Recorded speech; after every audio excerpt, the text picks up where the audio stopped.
There's a particular kind of silence that follows catastrophic mistakes, the hollow quiet before consequences arrive with official letterhead and federal jurisdiction. My name is Jolly Reeves, and I've been a senior auditor at Audit Technologies for 7 years.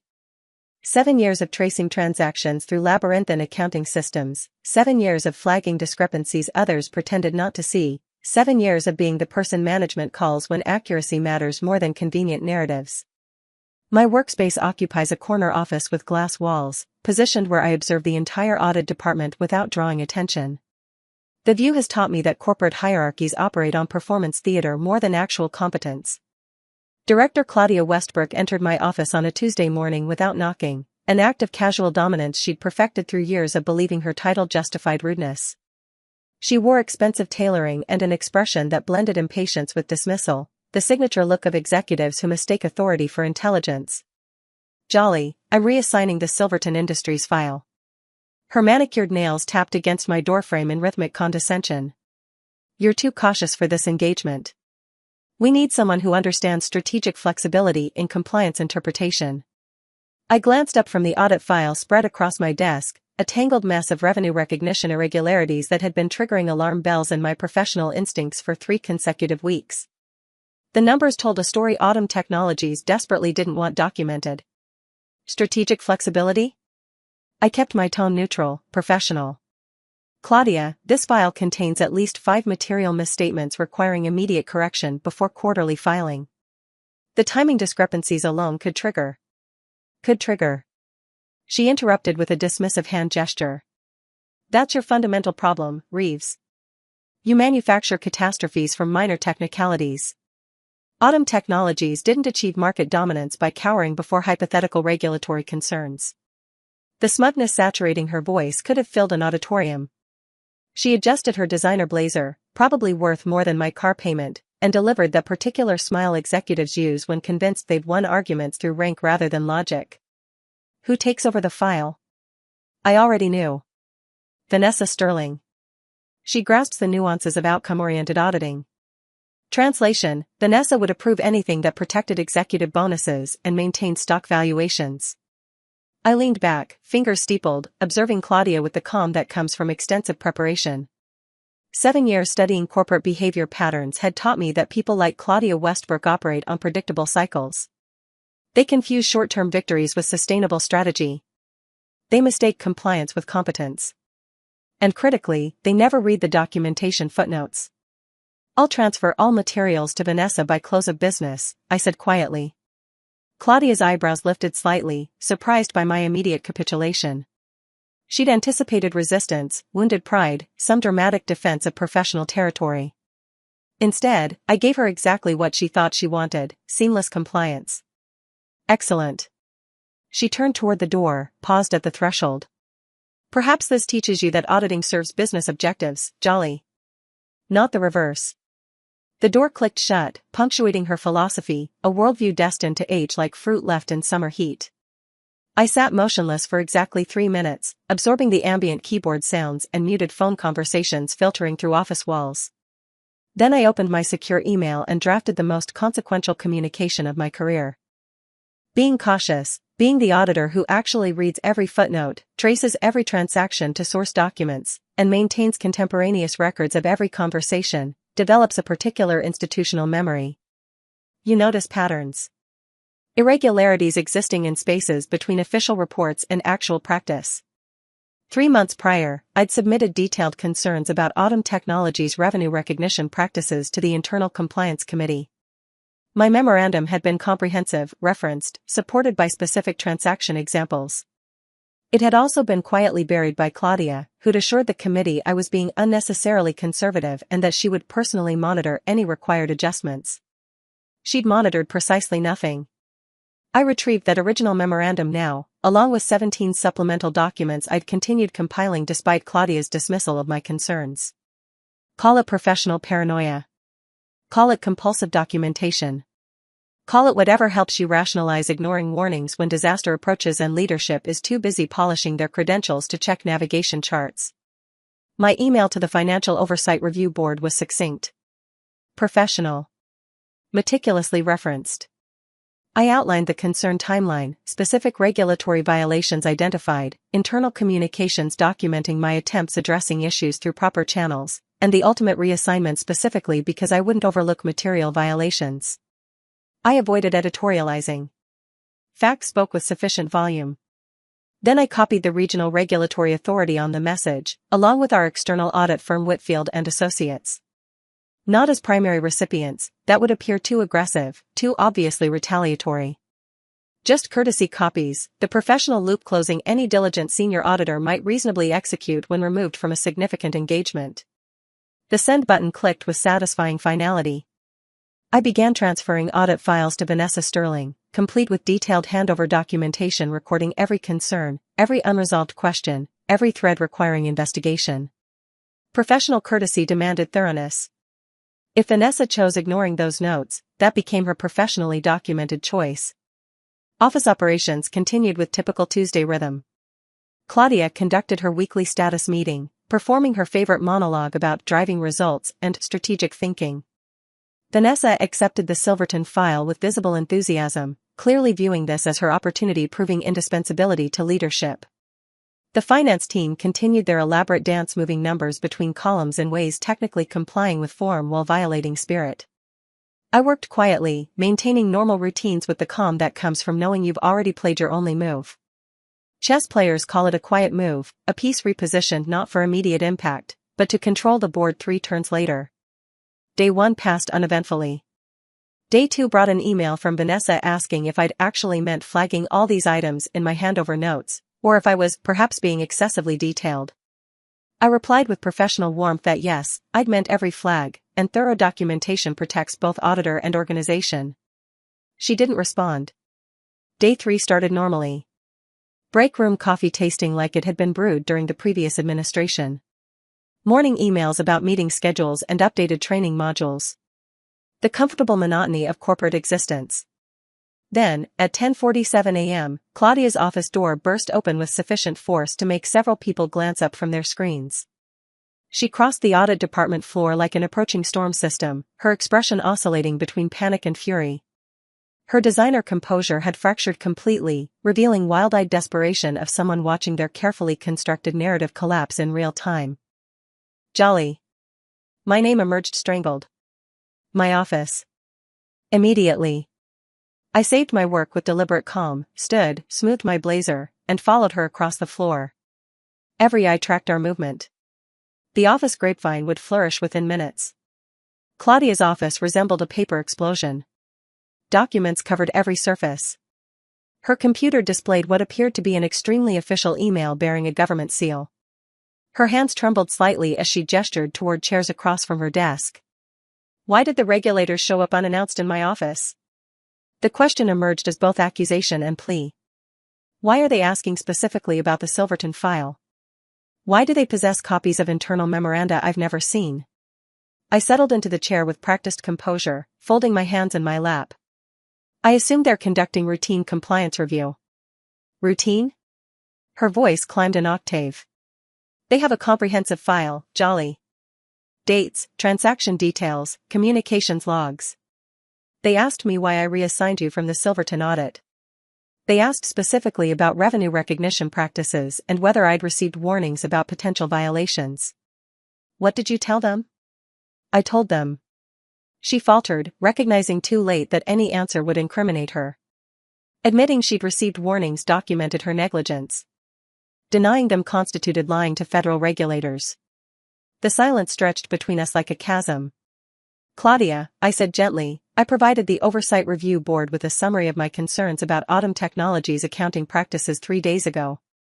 When you reassigned the audit file, I felt professionally and legally obligated ensuring those concerns were properly documented with appropriate oversight bodies. I copied you on that email. You copied me. She lunged toward her computer, fingers flying across the keyboard, searching her inbox with increasing desperation. When? What email? Tuesday. 5:47 p.m.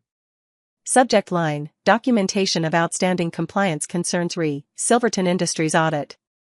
Her face went ashen as she located it, buried in an inbox she clearly hadn't checked carefully since my reassignment. She'd been too busy celebrating her victory to notice the trap closing. You went to the regulators. Not a question. An accusation wrapped in disbelief. I went to the Compliance Oversight Board, which is standard protocol when an auditor identifies material concerns and those concerns aren't adequately addressed through internal channels. The fact that the regional regulatory authority was copied, also standard protocol, and chose initiating an inquiry suggests they found the documented concerns credible. Claudia stared at me like I'd just spoken in lost languages. You sabotaged me. I documented compliance violations and followed proper escalation procedures. My voice remained level, professional. Which is literally my job description. Your job description is supporting this organization. My job description is ensuring this organization complies with financial reporting regulations. When you reassigned me for being too cautious, you removed the person preventing Autumn Technologies from filing materially false quarterly statements. Vanessa approved the Silverton revenue recognition yesterday. That filing is now with the SEC, containing at least 5 violations I specifically documented. The color drained from her face completely as implications cascaded. A false filing. Her signature on the audit approval. Her documented dismissal of concerns. Her explicit reassignment of the auditor who'd raised flags. The regulators are reviewing every major file I've overseen in the past 2 years. Her voice had gone hollow. They're interviewing the entire audit team. They asked if I have personal legal counsel. I stood, smoothing my blazer. You should probably retain one. A competent one. You destroyed my career. The words emerged barely above a whisper. No, Claudia. You destroyed your career when you decided facilitating business objectives mattered more than accurate financial reporting. I just ensured there was a comprehensive paper trail documenting that choice. I walked to the door, then paused with my hand on the handle, a mirror of her theatrical exit from my office 3 days earlier. For what it's worth, I said quietly, I attempted handling this internally. Multiple times. You dismissed every concern, buried every memorandum, and ultimately removed me from the audit specifically because I wouldn't overlook material violations. You didn't just make a mistake, Claudia. You made a pattern of mistakes, and you documented that pattern through your own emails and decisions. Her desk phone began ringing. The caller ID displayed the CEO's extension. You should probably answer that, I suggested. I suspect they've received inquiries from our external audit partners about why our internal controls failed so spectacularly. I left her office and returned to my desk, where a small crowd had subtly formed in the break room area, everyone pretending to refresh coffee while obviously watching the drama unfold. Whispers followed my path. The office grapevine was already heavy with speculation. My email pinged. A message from the CEO's office requesting my presence for a meeting at 2 p.m. along with our general counsel and the head of internal audit. The subject line read, Silverton Industries Regulatory Inquiry, your cooperation requested. I replied confirming attendance and began preparing my files. Everything was already organized, naturally.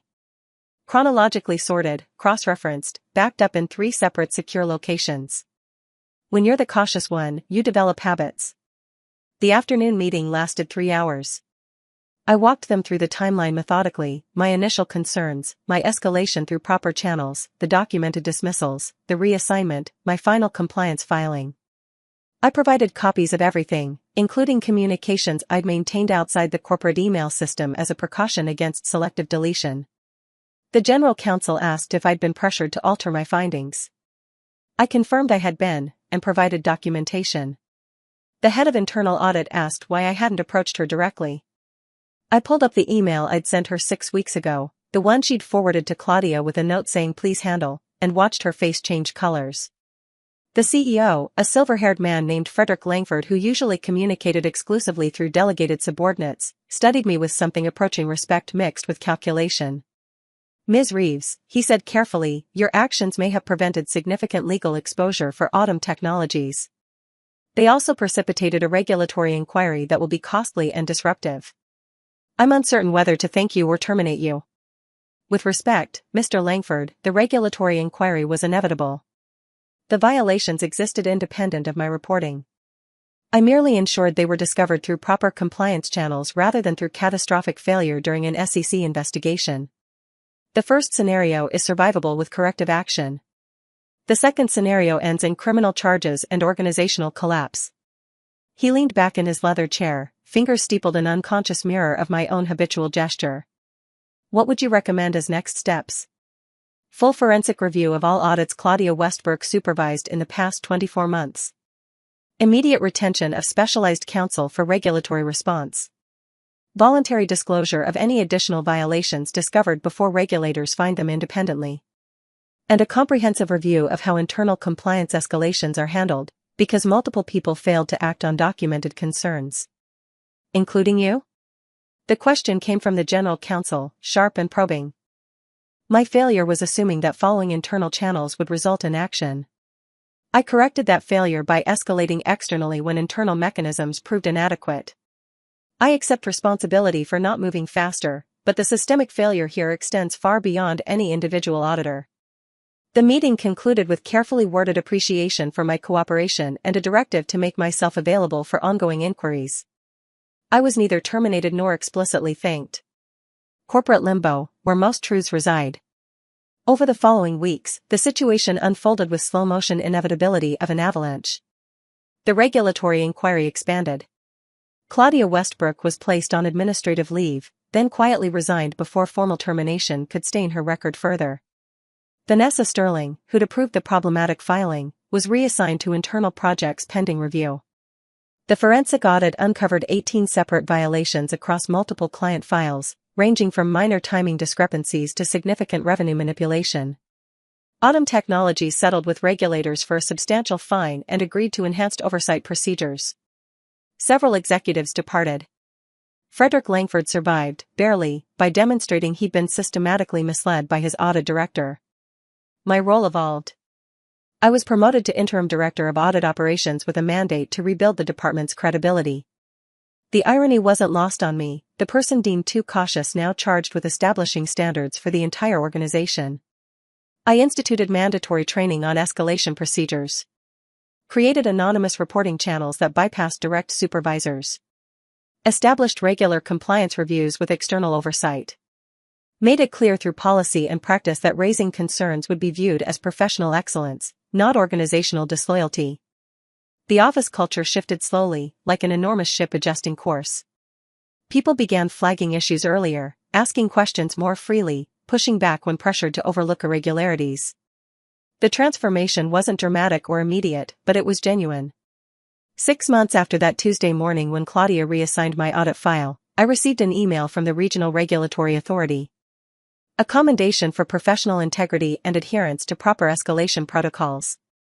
It came with no financial reward, no public recognition, just a formal letter acknowledging that I'd done my job correctly when doing so carried personal and professional risk. I printed it and filed it away in my desk drawer, next to my collection of previous documentation. Not as a trophy, but as a reminder. Sometimes being cautious means seeing disasters before they happen. Sometimes it means being dismissed as paranoid, overly careful, unable to see the bigger picture. And sometimes, when you've documented everything carefully enough, it means being the person who's still standing when the dust settles and everyone wants to know why nobody saw this coming. I saw it coming. I said so. Repeatedly. In writing. That's what cautious means. On a Thursday afternoon 9 months after everything unraveled, I was reviewing quarterly reports when my phone rang. Unknown number, but the area code triggered recognition, the same region as our former director's last known residence. Jolly Reeves, I answered professionally. It's Claudia. The voice sounded diminished somehow, stripped of its former arrogance. I needed to call. Silence stretched between us across hundreds of miles. I'm working as a consultant now, she continued. Compliance advisory, ironically. Helping companies avoid the mistakes I made. My legal counsel suggested it would be beneficial for my rehabilitation narrative. That sounds appropriate, I said neutrally. I wanted to say. She faltered, searching for words. You were right. About everything. And I was so focused on short-term victories that I couldn't see how catastrophically wrong I was until it all collapsed. I destroyed my own career. You just documented it. Yes, I agreed simply. No need to elaborate. Do you hate me? The question surprised me with its vulnerability. I considered it honestly. No, I said finally. I don't hate you, Claudia. I just refuse to participate in your decisions.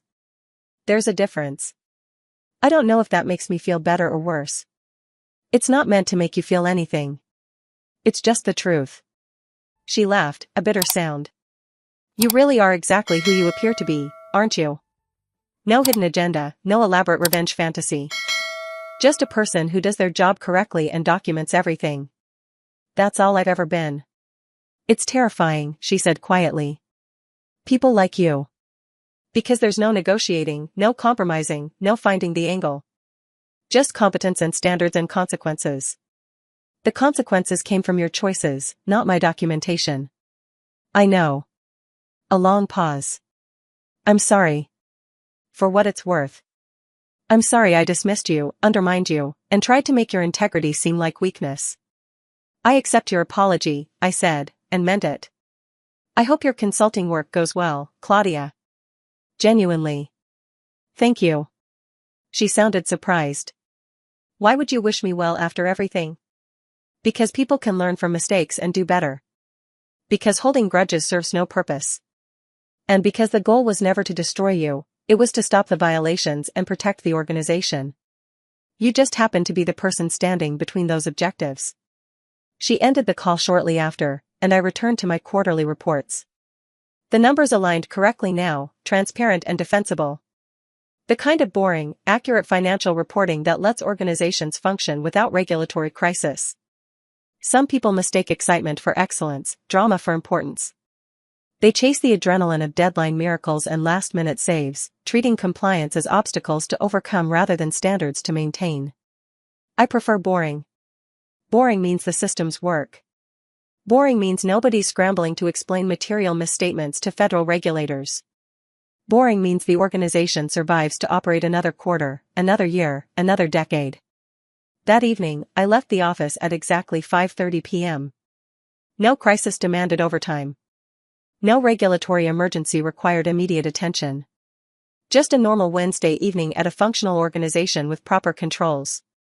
The sunset painted the parking lot in shades of amber and gold, autumn colors for autumn technologies. I drove home listening to a podcast about obscure accounting controversies, because apparently my idea of relaxation involves more accounting. My apartment welcomed me with familiar quiet. I made dinner, reviewed some technical updates to revenue recognition standards, and settled in for an evening of peaceful solitude. Some people need their victories to be loud, celebrated, acknowledged by crowds. They want the dramatic confrontation, the public triumph, the moment when everyone recognizes they were right all along. I needed none of that.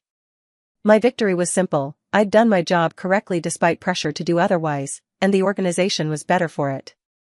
Nobody would write songs about meticulous documentation and proper escalation procedures. No one would make inspirational posters about the heroism of reading footnotes. But somewhere in Autumn Technology's secure servers, there existed a comprehensive archive of properly executed audits, flagged concerns, and corrected violations. Invisible infrastructure supporting the visible business. The kind of quiet competence that prevents disasters rather than creating opportunities for dramatic rescue. Claudia Westbrook had called me too cautious, as if caution were weakness. She'd missed the essential truth: caution isn't fear of action. It's wisdom about consequences. It's the patient work of seeing disasters before they arrive and building barriers against them. It's understanding that some mistakes can't be fixed afterward, only prevented beforehand. And when prevention fails because leadership won't listen, caution means having documented everything carefully enough to survive the aftermath. I fell asleep that night with none of the dramatic satisfaction of traditional revenge. No triumphant confrontation. No public vindication. Just the quiet comfort of knowing I'd maintained my standards when abandoning them would have been easier, more profitable, and more popular. Sometimes the moral of the story isn't about the spectacular downfall of villains or the dramatic triumph of heroes. Sometimes it's simpler: do your job correctly. Document thoroughly. Follow proper procedures. And when someone powerful dismisses your concerns, make sure you've created a comprehensive paper trail explaining exactly why they're wrong. Because eventually, inevitably, reality asserts itself. Numbers don't lie. Regulations don't negotiate. And when the regulators show up unannounced asking uncomfortable questions, the person who was too cautious becomes the person who was exactly cautious enough. 3 days. That's how long it took for Claudia Westbrook's confidence to collapse into panic. 3 days between her smug reassignment and her desperate question about regulators. 3 days, and 7 years of careful preparation. They say pride comes before the fall. They don't mention that sometimes the fall is documented in triplicate with supporting exhibits and proper regulatory citations. I sleep better knowing I added that particular footnote to the story.